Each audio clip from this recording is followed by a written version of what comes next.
So what this is basically is going to be profiling the printer and how to create a profile.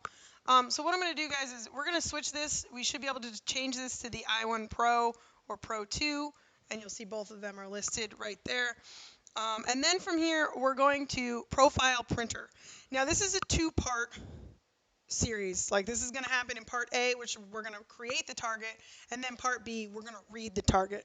All right, so we're going to hit profile printer, and it is going to show us all these different options. Now, this is my target sheet, okay? This is the equivalent of when we're calibrating the monitor. Remember when the monitor flashes all the colors at us? This is the equivalent to that. All right, we're going to send it through the printer. We're going to make sure the printer has no color management. So there is no profile for the target. We want to send this through the printer so the printer can put ink on whatever piece of paper we're using without any adjustments to those colors, all right, naked, if you will, so that we can then look at this target with the spectrometer, spectrophotometer, and we look at it and we can see how is it putting down red. Okay, the red's a little off from what it's supposed to be, and then create the profile to compensate for those differences. Okay, so what we're going to do is we're going to choose the printer. I'm going to choose the 4880 PK, that guy over there.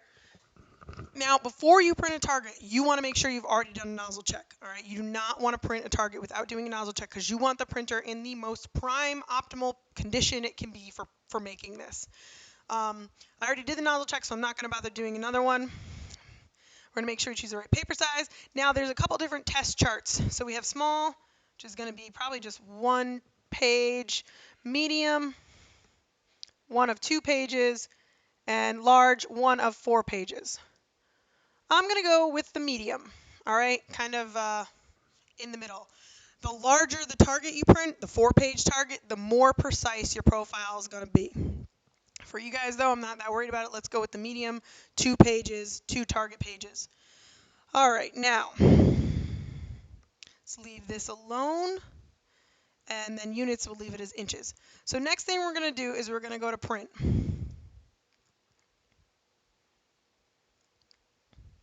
Now, ideally, this should bring up the Epson dialog printer, Epson printer dialog, there it is.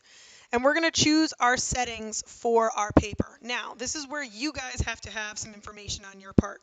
So if it is an Epson paper or something like that, you already know what media type you're going to need to use. So this comes back to your question. You're going to already know what media type you need to use. If it is not an Epson paper, you are going to have had looked on the internet, done some research, and found out the manufacturer's specifications for which media type to use, their suggestions. Okay?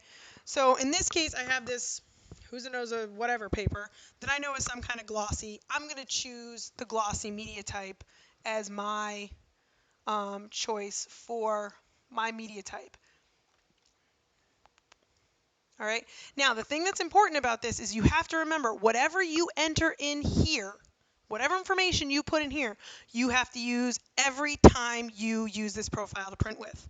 Okay, so you really want to make sure you're putting in the correct media type, you're choosing the correct printer, all that stuff. Because if you do it incorrectly, one, your profile is not going to come out looking right. Your color will be a little bit off. And also, you want to make sure you write it down so you know when you go to print, because you're going to do this right now and you're not going to remember maybe next week when you go to print or whatever with it. You want to write it down so you know which one you have so you're not guessing, okay? Because it will make a difference in how your profile looks. So anything you enter into here is going to be needed later. So not a bad idea to do a little screen grab of that so you have it to go back to when you're ready later. All right, so what I'm going to do, guys, I'm going to ask you to put 2 pieces of paper in face down in my printer over there. There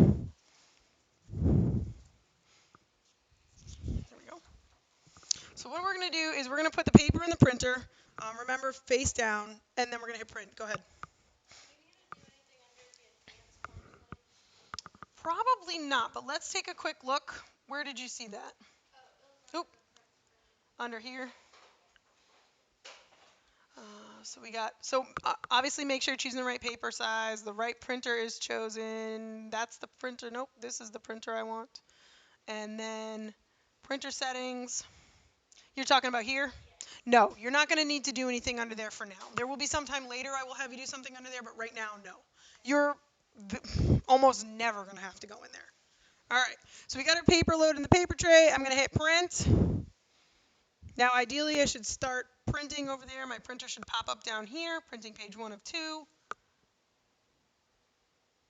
We're thinking about it. Can you just wake up that computer for me too, please? Just hit the space bar or something, just wake it up.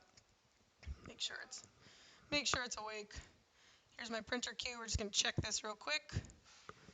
And the printer is not connected. Can you log in for me? Yep. All right, there we go. So we're awake. I think it's okay now. It's just got to be awake to work. All right, so it's printing, right? We're good? All right, so that is done.